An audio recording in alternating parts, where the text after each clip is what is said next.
नमस्कार दोस्तों, आप सबको स्वागत है ऑकम एस्पायरेंट में। आज हम एक बहुत ही इंटरेस्टिंग टॉपिक डिस्कस करने जा रहे हैं। ये बहुत ही गुड न्यूज़ है हमारे असम स्टेट के लिए कि यहाँ पे बहुत से प्रोडक्ट्स, यहाँ पे बहुत से सामग्री को रिसेंटली जीआई टैग या ज्योग्राफिकल इंडिकेशन टैग मिला है।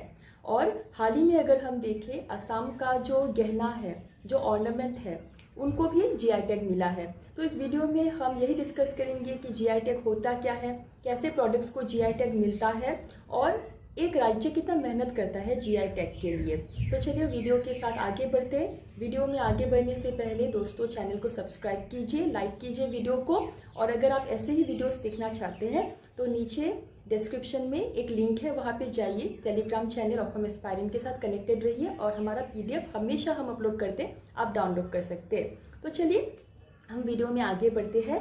GI tag, geographical indication tag, एक चिन्ह होता है। ये चिन्ह कौन देता है?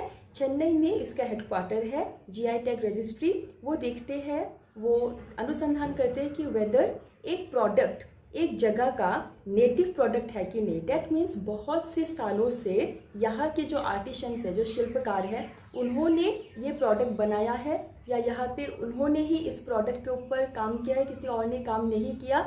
आफ्टर प्रॉपर ऑथेंटिकेशन, पूरा गारंटी मिलने के बाद इस प्रोडक्ट को एक जीआई का एक टैग दिया जाता है, एक सिंबल दिया जाता है। इसके बाद आप बोल सकते हैं कि ये प्रोडक्ट हमारे ही राज्य में बनाया गया है, आप कहीं पे इसका नाम चेंज करके इसको नहीं बना सकते।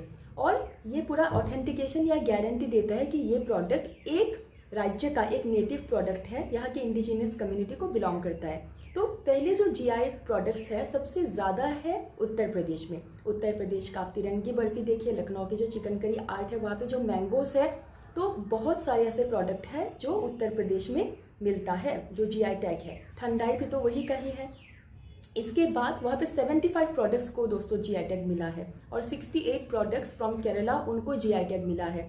अगर हम असम के रेलिवेंस में देखें तो असम में 19 प्रोडक्ट्स को जीआई टैग मिला है और यहाँ से 13 प्रोडक्ट्स बोरो कम्युनिटी के हैं। तो असम में बहुत सारे बोरो कम्युनिटी के प्रोडक्ट्स को भी जीआई टैग मिला है। सबसे पहले एक रजिस्ट्री बना था 1999 में। इस रजिस्ट्री को बोला जाता है geographical indication goods registration and protection act. इसके बाद, इस एक्ट के बाद 2003 में ये लागू हुआ था और 2004 को पहला जो जीआई टैग प्रोडक्ट है इंडिया से, वो था दार्जिलिंग टी। इसके बाद से 2000, अगर हम इंडिया के असम के रेलिवेंस में बोले तो 2014 में हमारा जो मुगा सिल्क है, मुगा एक गोल्डन कलर का हमारा एथनिक सिल्क है, ये सिल्क वॉर्म से प्रिपेयर होता है और इस मुगा सिल्क को जीआई टैग मिला। साथ ही मुगा सिल्क का जो लोगो है उसको भी जीआई टैग मिला। असम के बहुत सारे ऐसे प्रोडक्ट्स हैं जिसको जीआई टैग मिला है।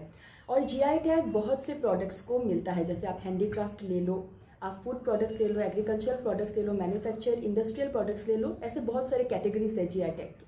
अगर हम देखें तो बहुत सारे प्रोडक्ट्स फ्रॉम असम को जीआई टैग मिला है। जैसे बरपेटा के होथेबाड़ी एक जगह है, वहाँ पे मेटल इंडस्ट्री है, वो लोग बहुत सुंदर मेटल आर्ट करते हैं, मेटल प्रोडक्ट्स बनाते हैं, यूटेंसिल्स बनाते हैं, तो उनको जीआई टैग मिला है।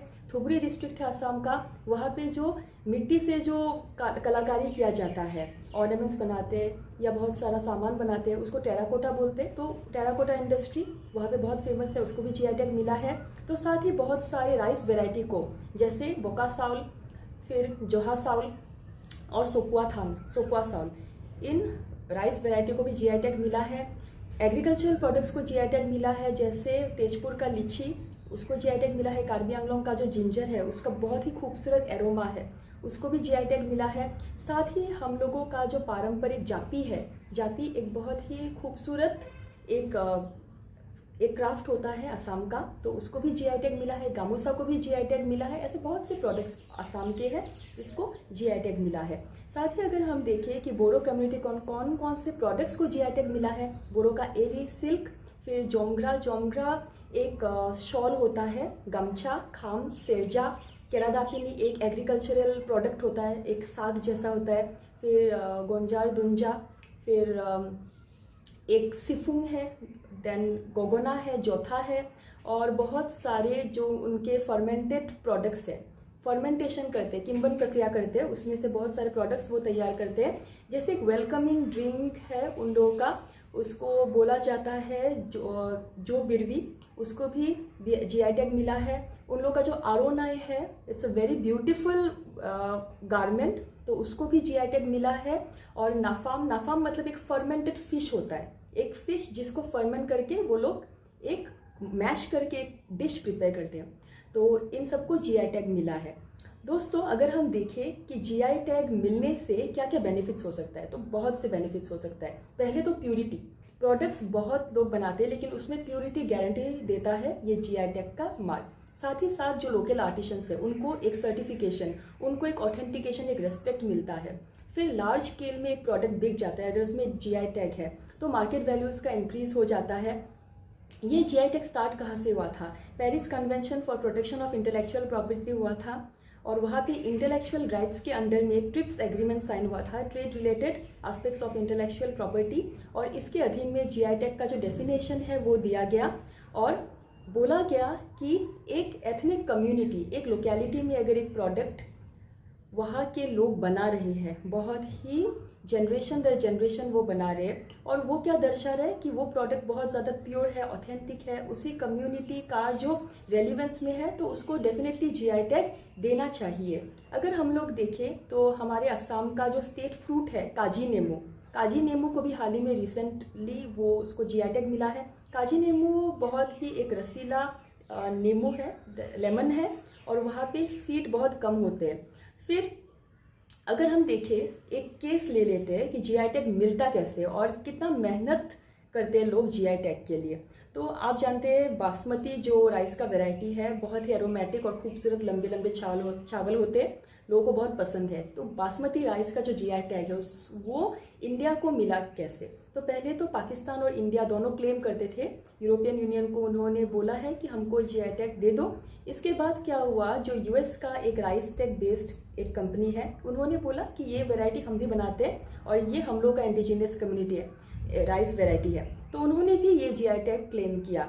अभी क्या हुआ कि बहुत से सर्टिफिकेशन पास किए गए इंडिया से, पहले सर्टिफिकेशन रिजेक्ट हुए, कुछ खामियां थी, और फाइनली एक अपेडा नाम का एक इंडस्ट्रियल, एक एग्रीकल्चरल, एक क्या बोलते हैं, अथॉरिटी है, ओके, उसका फुल फॉर्म है agriculture and processed food products development authority, APEDA. तो उनके मेहनत के बाद सर्टिफिकेशन एक्सेप्ट हो गया और फाइनली जीआई टैग मिल गया राइस को। पाकिस्तान का जीआई टैग कैंसिलेशन हो गया क्योंकि इटाली ने इसमें बहुत से रिजेक्शन दिखा, और फाइनली अभी बासमती जो राइस वैरायटी है वो हमको मिल गया है।